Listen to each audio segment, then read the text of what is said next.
En octubre de 1796, Carlos IV, rey de España, aliada de Francia, declara la guerra a Gran Bretaña. A inicios de 1797, el ejército francés invade la península de Italia, llegando a las puertas de Roma. La flota británica tiene que abandonar el Mediterráneo ante la presión francesa, concentrándose en Gibraltar. El 14 de febrero de 1797, la escuadra española es derrotada en el Cabo de San Vicente por la escuadra del almirante John Jervis. Los británicos capturan 4 barcos.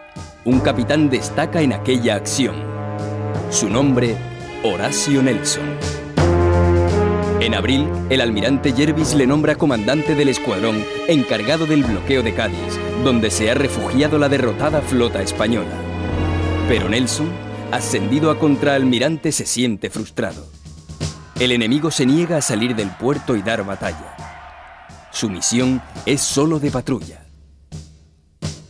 Nelson escribe a su esposa: Querida Frances, no podemos volver con nuestras familias sino ricos en honores.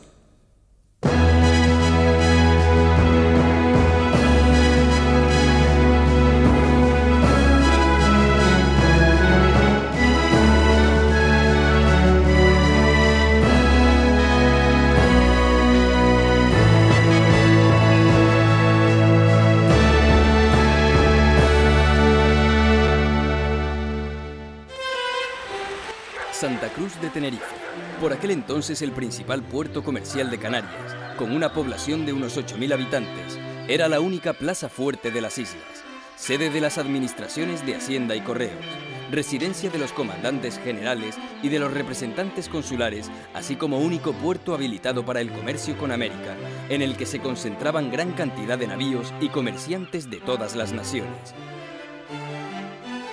Su amplia bahía, protegida de los vientos dominantes del norte-nordeste por la cordillera de Anaga, es un refugio y fondeadero ideales para el tráfico y el comercio, atrayendo a gran número de corsarios. Por esta razón, fue necesario dotarla de defensas para proteger de los ataques exteriores a la población y a los barcos que fondeaban en sus aguas. Al mando de la defensa se encontraba el comandante general de las islas, el general Antonio Gutiérrez, militar de brillante carrera, natural de Aranda de Duero, Burgos.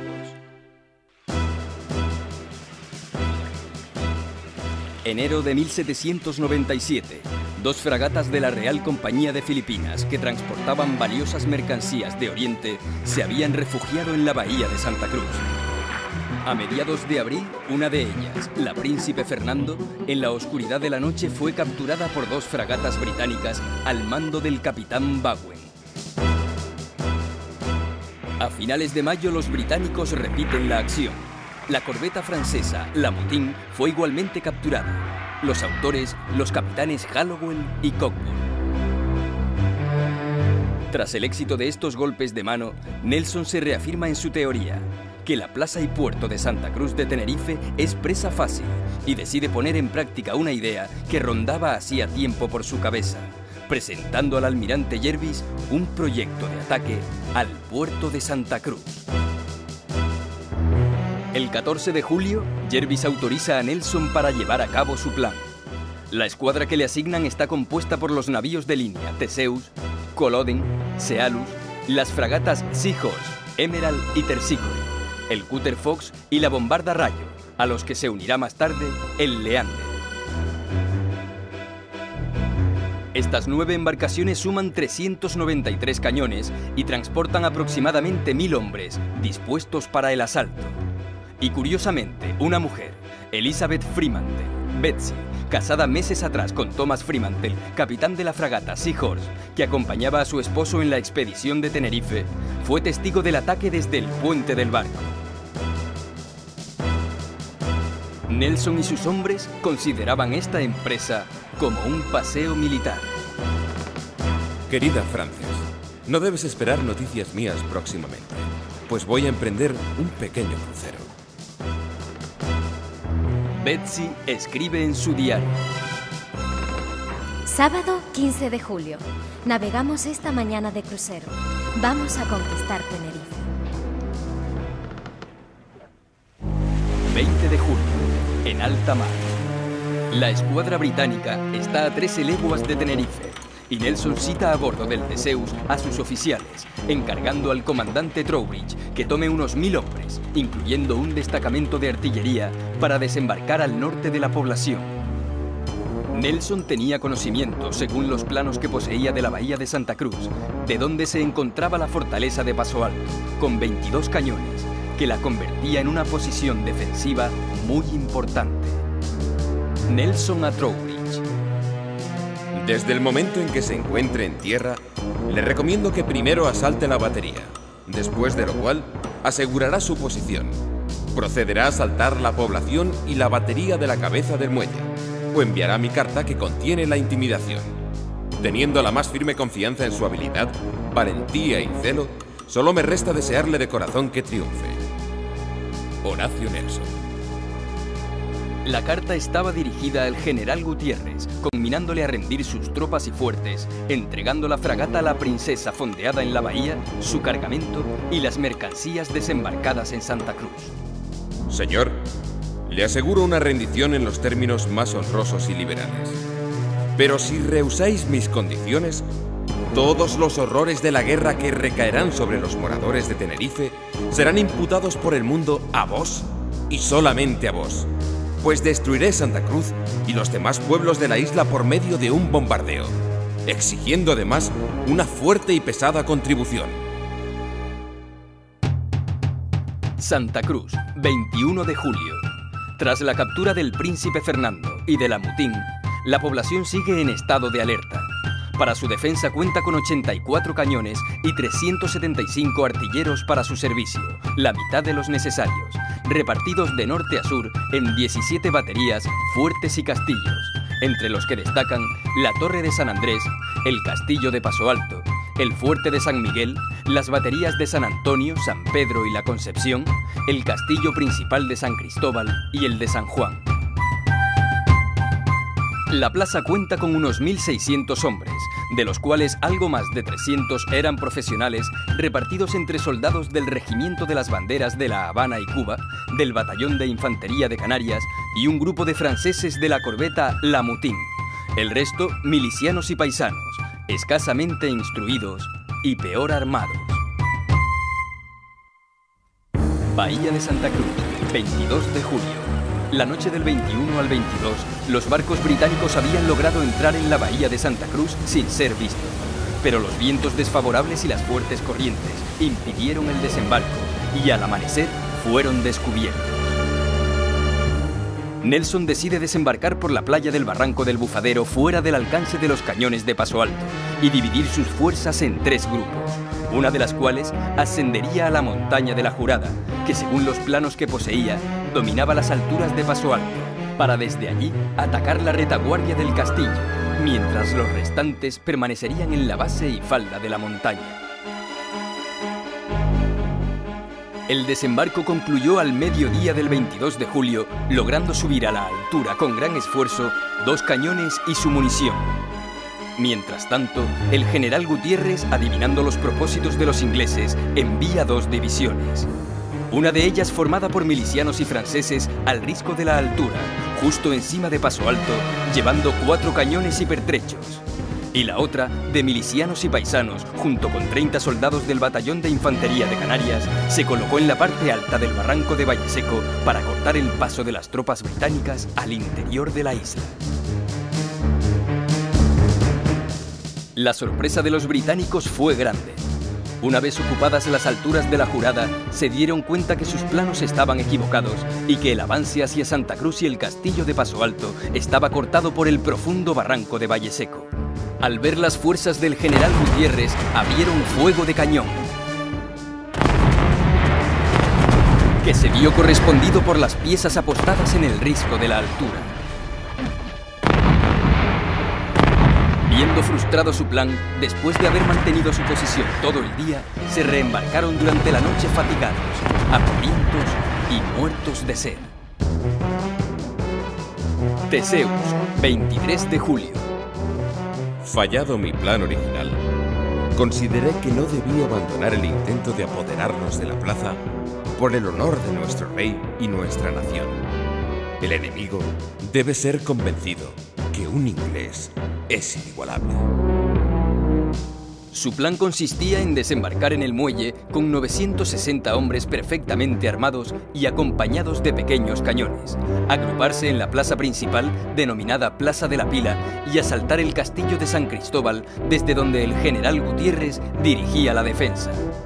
El plan se sustentaba en las informaciones recibidas por un prusiano que habían recogido en tierra el día 22 de julio. Los españoles no tienen ninguna fuerza. Están muy alarmados. Solo tienen 300 hombres de tropas regulares. El resto son paisanos que están muertos de miedo. Mientras tanto, Gutiérrez fue reuniendo las tropas regulares, las milicias provinciales y los voluntarios, distribuyéndoles de la mejor forma. 24 de julio. La escuadra, tras haber estado bordeando la costa, fondea a las 5 de la tarde en el mismo sitio, y apenas 2 horas después, la bombarda Rayo, apoyada por una fragata, se acerca al castillo de Paso Alto y comienza a hacer fuego sobre el mismo, para distraer al centro de la plaza de sus verdaderas intenciones.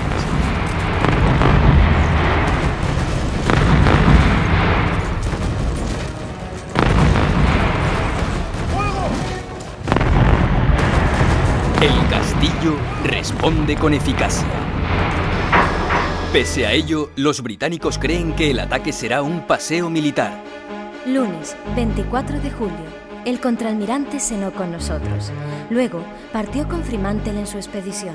Como la toma del lugar parece cosa fácil y casi segura, me fui a la cama, después que ellos se fueran prometiéndome que no había peligro para Fremantle.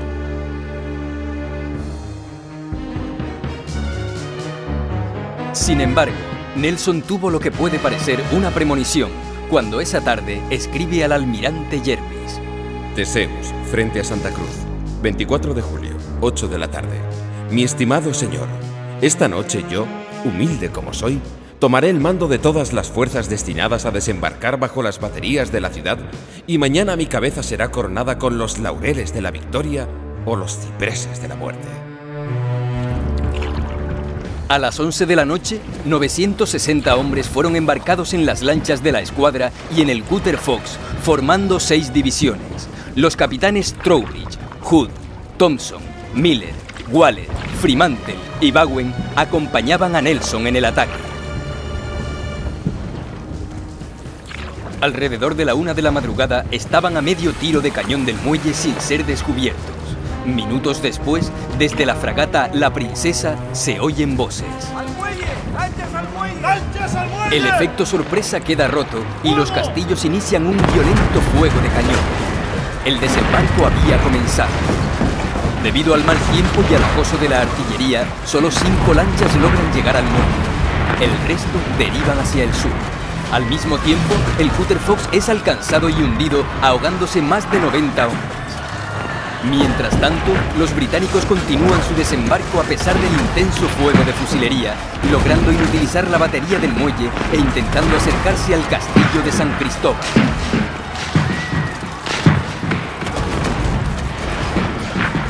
En el tiroteo, una bala alcanza al capitán Bowen, que muere en el acto. Pese a ello, los británicos continuaban su desembarco alentados por su jefe, el contraalmirante Nelson, que en el momento de poner pie en tierra y sacar su espada, recibió un impacto de metralla en su brazo derecho. Trasladado al Teseus, le fue amputado el brazo. El resto de las lanchas, desviadas por las corrientes hacia el sur de Santa Cruz, se dividieron en 2 grupos. El primero, al mando del comandante Trowbridge, desembarcó por la playa de la Caleta, dirigiéndose a la plaza principal, pero fueron rechazados por los disparos del castillo de San Cristóbal. Replegándose por la calle de la Caleta, Sol y tiendas a la parte superior de la plaza, para desde allí aguardar la cita prevista con Nelson. Cita que nunca se produjo. Trowbridge decide probar suerte enviando un mensajero exigiendo la rendición al general Gutiérrez, que contesta: Aún tengo pólvora balas y gentes. El otro grupo de lanchas, al mando de los capitanes Hood y Miller, logran desembarcar en la playa de las Carnicerías, en la desembocadura del Barranco de Santos.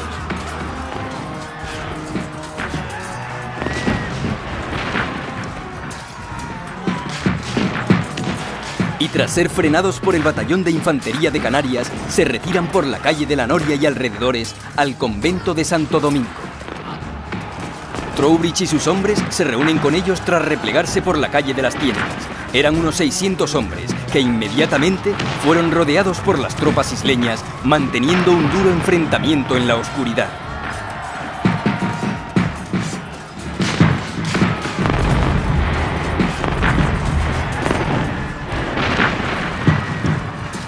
Al amanecer, los británicos confiaban en el auxilio de la escuadra, pero las lanchas enviadas fueron cañoneadas por los isleños. Las lanchas enemigas varadas en las playas fueron destruidas por los soldados, mujeres y niños de Santa Cruz.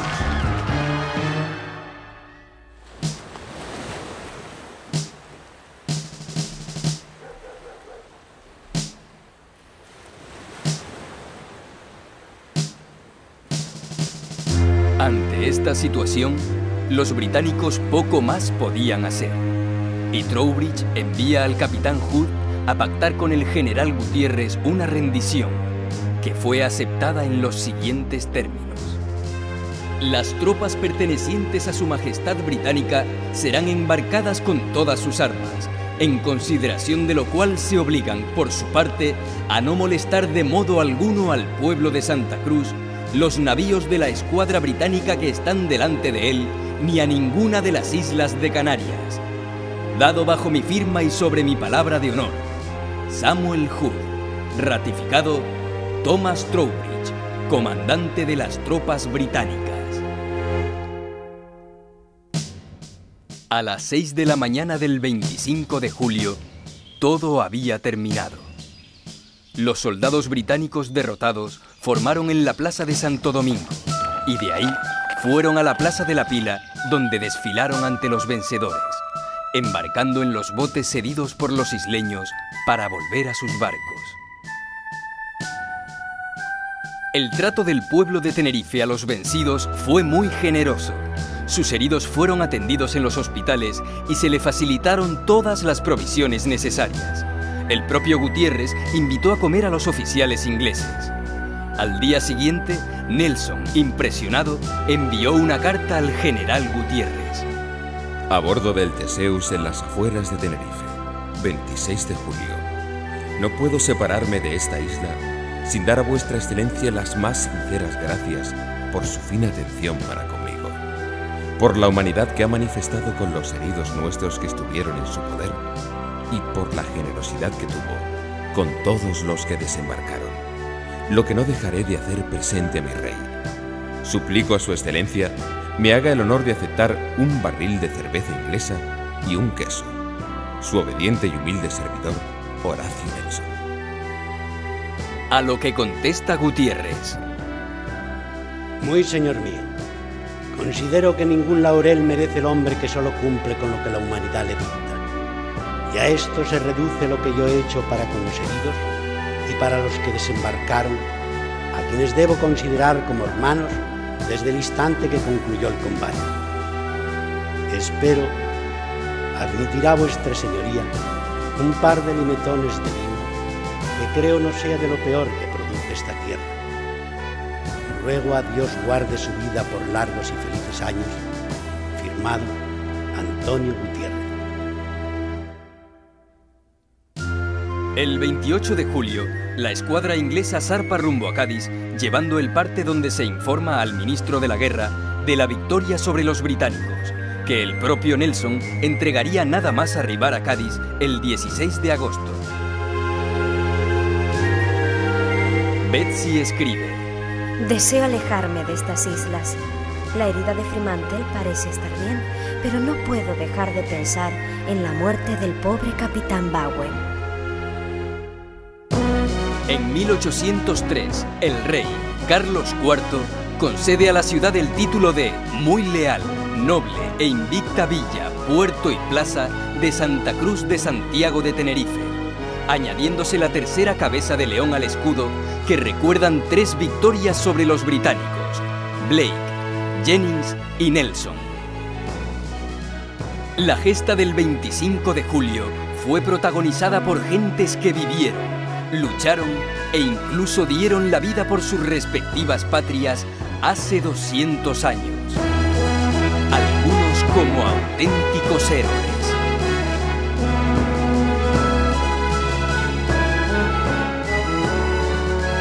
Tenerife nunca ha olvidado a los héroes del 25 de julio.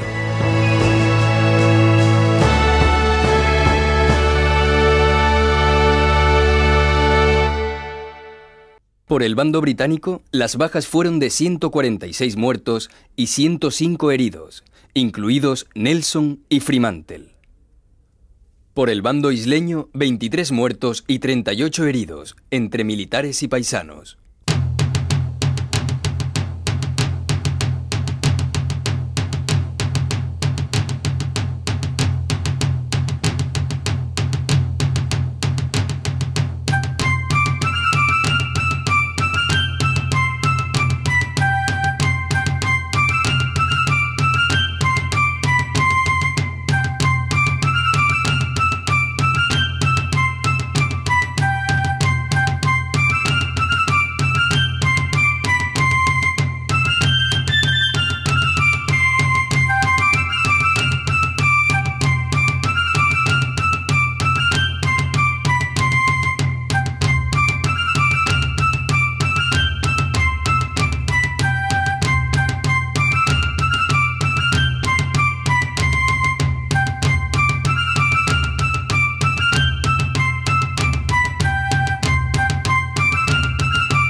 Debe ser jugo, Vea que caliente, ¿no? ¿Caliente qué? La máquina, ¿no? No te preocupes por ese ruido. No oigo, pero ¿qué pasa?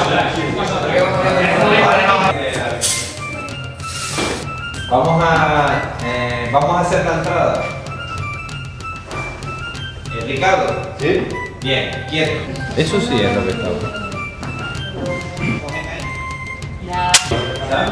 Vuelve a mí otra vez. Y pasa. Sí, por ejemplo, ¿no? O... Creo que no cambia el lado.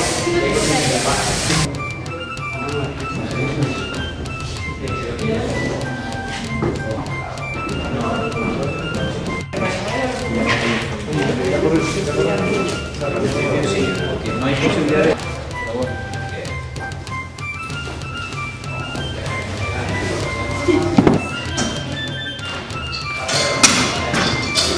Donde tenía, acuérdate, en el filo este. Cuidado, un poquito a tu derecha, medio paso. Ahí. ¿Qué pasa, no?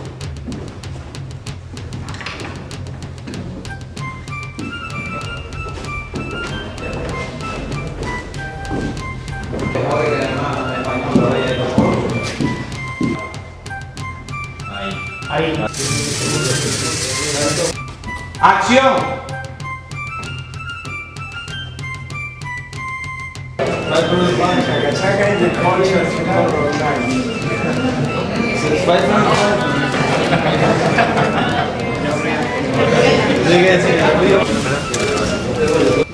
Hazlo sobre...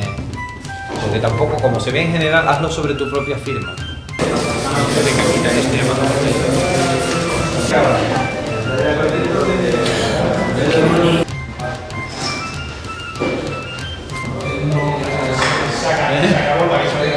Ya.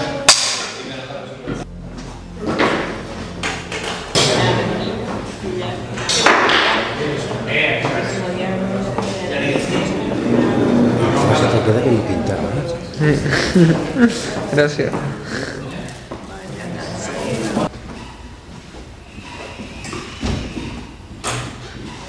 Corta.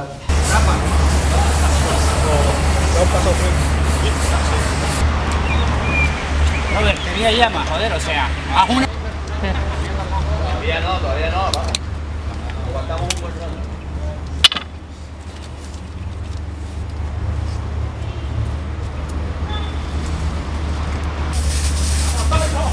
Todos firmes ahí, venga.